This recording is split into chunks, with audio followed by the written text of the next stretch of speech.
Today I'm going to give you some wit grenades you can use at gigs, whether it's to destroy hecklers, cover up a loop pedal tantrum, or just fill those awkward silences that slide in like a vegan at a sausage sizzle and suck out the vibe of the entire room. But if you're new here, why should you listen to me? Well, I'm a guy who's done enough pub sets to consider the ice machine part of the rhythm section. 27 years of weddings, pubs, parties, corporate functions, car parks, once a dog's birthday. If there's a crowd, a mic and someone yelling Wonderwall, I've probably been there. Right next to the guy who's trying to vape through a sausage roll. So let's get into it.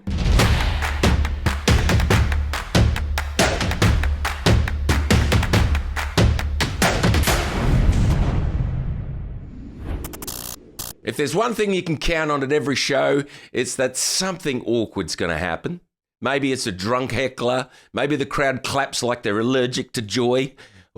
Or maybe the silence after your song is so loud it echoes. Whatever it is, having the right line in that moment can save you looking like you lost a bet from Tony Knuckles and ended up on stage, right? So in this video, I'm sharing some of my favourite one-liners and off-the-cuff phrases for all the little disasters that inevitably crop up at gigs. And I've got something special for you at the end, something you can literally bring to your next gig. When you first walk out on stage, before you even play a note, you've got a couple of options, right? One I like to throw out is, I'd like to welcome all you good folks out there and the others, might get a bit of a laugh. Or if you want to set the bar nice and low, all right, for those of you who've never been to a live gig before, prepare to be mildly entertained. And then there's this one, this is my personal favourite. Sometimes people get it, sometimes not, but I like it because it reverses the perception. And if people are listening, they'll appreciate the humour of it. You know, that moment before you start, you can feel that nervous energy.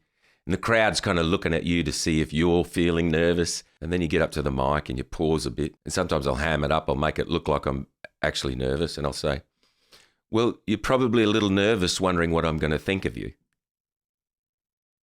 Wait for the penny to drop. Sometimes it'll drop. Sometimes it won't. But just messes with them a little. Now, after the first couple of songs, the inevitable happens. No one claps. That awkward vacuum of silence, right? You've got to cut the tension. Here's what I like to use. When they don't clap. It's all right. I didn't clap either. And I was right here. Or something like, just a heads up, I accept clapping as a form of tipping. You'll always get a sympathy clap, and it can ease the audience into warming to you and feeling comfortable themselves, because even the audience can feel that restlessness, that restless energy. And the sooner you melt that away, the better. I do find it's better to start gently rather than announcing, look at me, look at me, look at me. You know what I mean? No one likes that guy. Then come the song requests. You won't know them, you never will, but a couple of bangers for that. Someone asks for a song you don't know. Oh, yeah, that's definitely on my list, mate. It's right up there with Get My Life Together and Grow My Hair Back.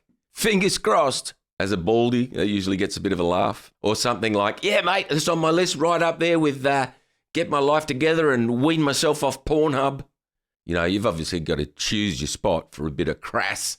But, or something like, oh, yeah, mate, it's on my list. It's right up there with Get My Life Together and Learn to Cook Something Other Than a Chicken Stir Fry. You know what I mean? Just little silly, self-deprecating jokes like that can warm an audience. Bit of humour. Or someone asks for Drake or whoever the fuck's popular these days, and you can just say, hey, mate, I'm like a jukebox from 1987, limited edition and no Wi-Fi updates. That also works and also kind of lets them know that anything in the last 10 years is a no-go zone. Then you get the meatheads, right? The ones that just have to say something stupid. This is where I like to knock them down a peg, right? Mate, I could eat a bowl of alphabet soup and shit out a smarter comment than that. The mates will usually laugh at them. Or if they've requested the same song 3 times, tune in your guitar. Mate, are your fucking ears painted on or something? Just keep tuning. Don't even look. Their mates will laugh at them. It just sort of gets them on. So don't say it in a nasty way. Say it in a comedic way. I had this one in my pocket for a while waiting to use it at a gig one time. It's on my videos in shorts somewhere, but when someone heckles you personally, right? Mate, I don't need to go down the bus station and slap the cocks out of your mouth when you're working. Thanks, Jimmy Carr. Then there's the lull in energy, right? You know the one. A weird silence mid-set where nobody knows what to say. I like to throw out random thoughts, Did you know someone in London gets stabbed every 52 seconds? Poor bastard. You know, sometimes you won't get a laugh from that because people are just not listening. But who fucking wouldn't laugh at that? That's funny. Or, my girlfriend isn't talking to me. She said I ruined her birthday. I didn't even know it was a birthday. Or, I joined a dating site for people my age. It's called carbon dating. Or followed by, you know, the great thing about dating a woman my age is I don't have to worry about meeting her parents. You can sit there and just sort of hold that awkward stare too for a bit too long till it becomes a little bit uncomfortable, and that can be a bit of humour in itself. People know they're not clapping. They know you know they're not clapping, but you're still holding it there because you got the confidence to. Do you know what I mean? There's little subtle things that you can do, but that just comes with confidence too, because really I don't care if it doesn't land. I've done it that many times. It's like a gig.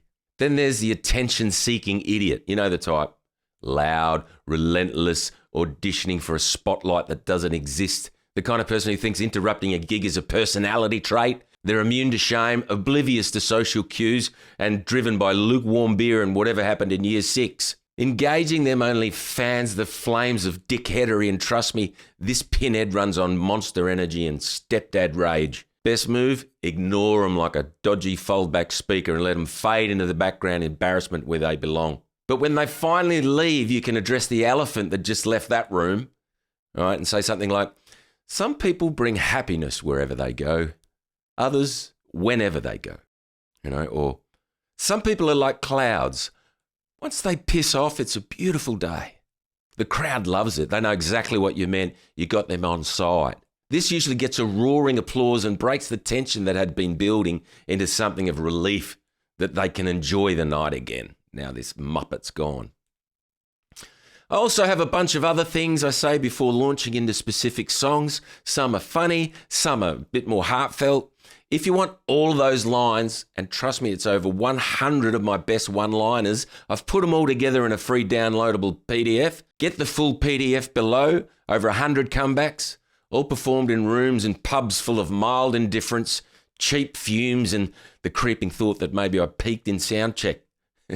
All it'll cost you is your email, which I'll only use to send helpful stuff, and maybe once if I'm selling a van. We'll see you in the next one.